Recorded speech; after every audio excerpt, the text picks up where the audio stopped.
Good evening, everyone. This is my week 5 journal. Number one question: explain the results of your assessment and identify your risk of diabetes. Um, the fact that my father was diabetic, along with his brother, my uncle Dennis, is a hereditary factor that I would definitely um, keep uh, an eye on, and keep as a factor in my life to constantly get checked and make sure that I'm not headed down that path, and definitely live a good lifestyle not to.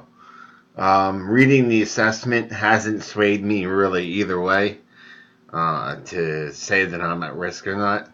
I think that we all are, and if we don't eat properly and maintain a high fructose diet, of course, when we're always susceptible to diabetes. Anybody is. Genetically, though, I would be more in the red zone because my dad and his brother, my uncle, both have it. Um, some factors that I think that one might think is a symptom of diabetes, for example, dry mouth, and always being thirsty. Not necessarily all these symptoms mean that you have diabetes. I have dry mouth because I take medications. Um, and as we answer these questions, we have to keep them in mind.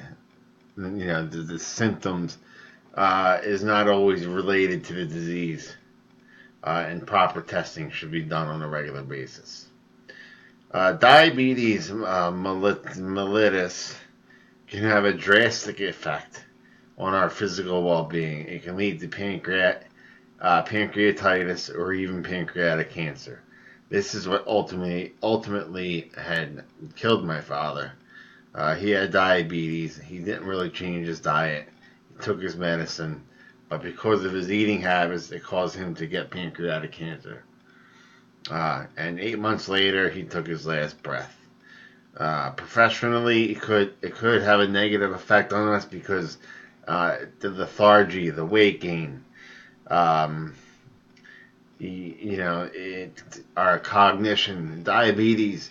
When our blood sugar drops or rises, it has a big time effect on the way we think, our energy levels, and the amount of weight we gain. And if we aren't healthy and gaining weight, and our energy levels are up and down, and our blood sugars are not um, regulated, then we will perform um, badly on a professional level.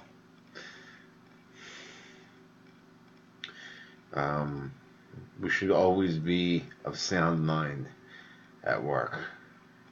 Physical activity, about 3.5 hours a week, a sugar-free diet, and frequent blood tests will keep us from obtaining diabetes. And a lot of praying. Alright, so that's my journal. And you guys have a good night. It's been a pleasure.